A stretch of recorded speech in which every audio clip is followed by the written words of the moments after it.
এখানে কোন ল বা অ্যাপ্লিকেবিলিটি আসবে, তাই না? তো যখন জাজরা সামনে থাকে, এখন যখন পার্লামেন্টে আইনটা বানানো হয়, জাজরা তো সামনে থাকে না, ওই জায়গায় প্রেজেন্ট থাকে। আর দ্য জাজেস present when the law is being made?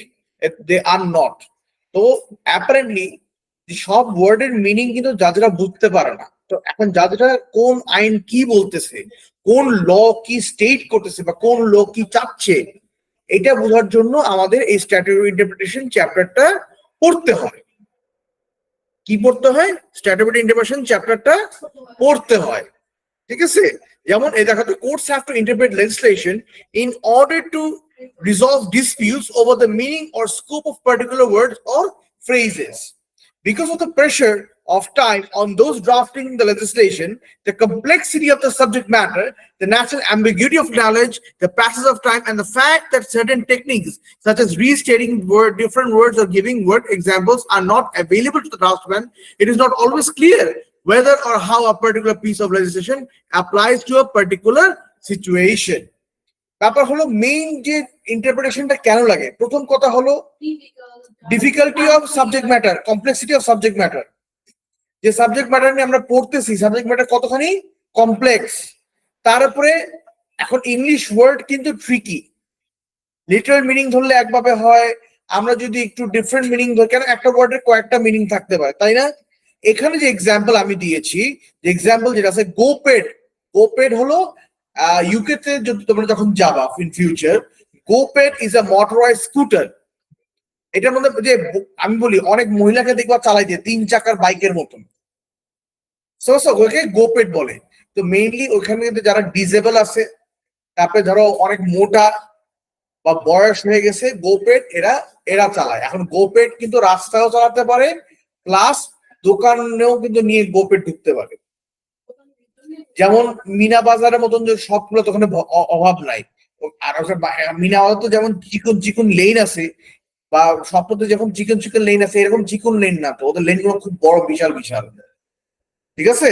তখন কিন্তু ওইটা নিয়ে দোকানের ভিতরে ঢুকে ওরা জিনিসপত্র কিনে নর্মাল মানুষের মতন বের হতে, আলাদা জন্য লাইন থেকে বের আসতে পারে।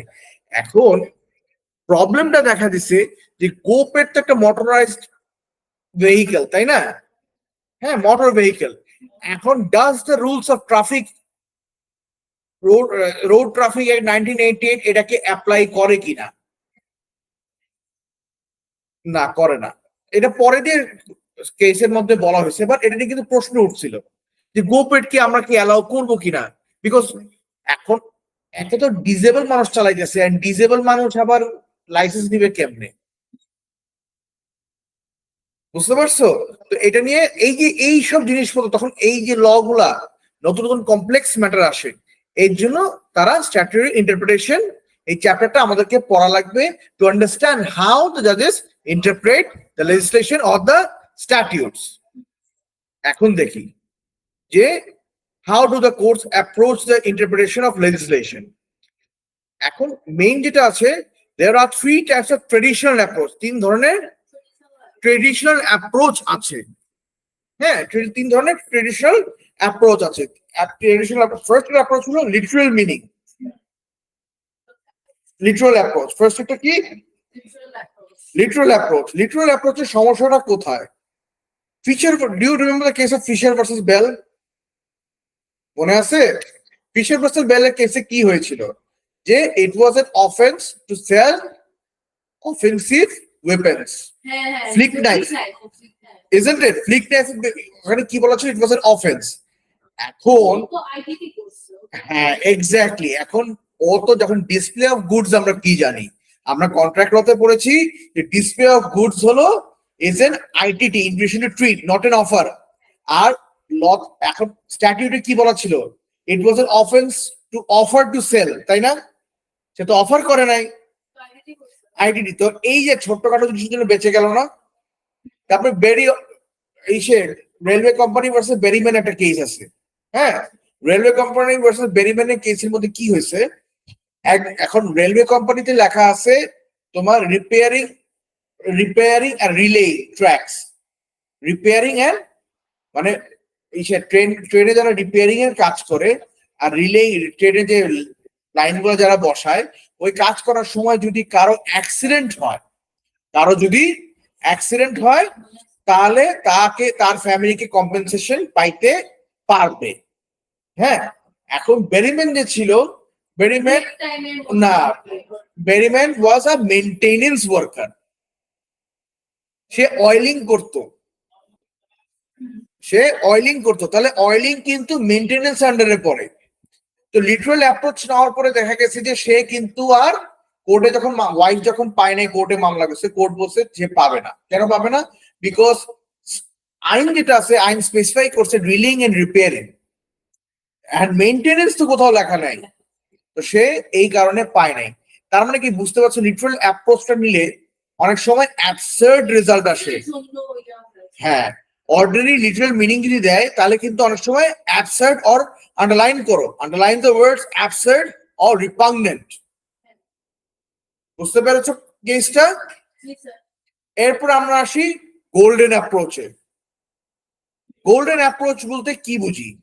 এখানে দেখো, here the words are giving their ordinary literal meaning unless outcome is absurd or repugnant, in which a suitable alternative meaning will be given. যখন লিটারাল অ্যাপ্রোচ ইউজ করার পর, কোন জাজ যদি লিটারাল অ্যাপ্রোচ ইউজ করার পর দেখে যে এটার মিনিং একটা অ্যাবসার্ড অর রিপাগনেন্ট মিনিং আসতেছে, অ্যাবসার্ড বা রিপাগনেন্ট মিনিং আসতেছে, তখন আনডিজায়ারেবল যখন মিনিং আসতেছে, তখন তারা কি করতে পারবে, একটা সেকেন্ড মিনিং ধরে নিতে পারবে, যেটা আরো সুইটেবল একটা মিনিং হতে পারে। যেমন অ্যাডলার ভার্সেস জর্জ কেসের মধ্যে কি হয়েছিল? অ্যাডলার ভার্সেস জর্জ কেসের মধ্যে, do you know the word of the meaning of the word vicinity?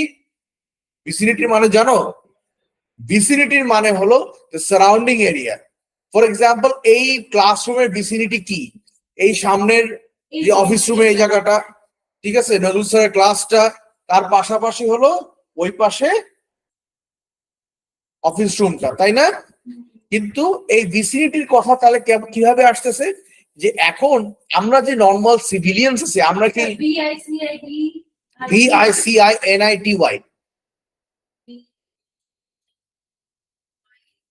হ্যাঁ, ভিসিনিটির ব্যাপারটা কি হলো, যে ভিসিনিটির যে আমরা কথা বলতেছি, ভিসিনিটির ব্যাপারটা হলো যে এখানে সাইনবোর্ডে লেখা ছিল entry is not allowed in the paramilitary base, vicinity of the paramilitary base.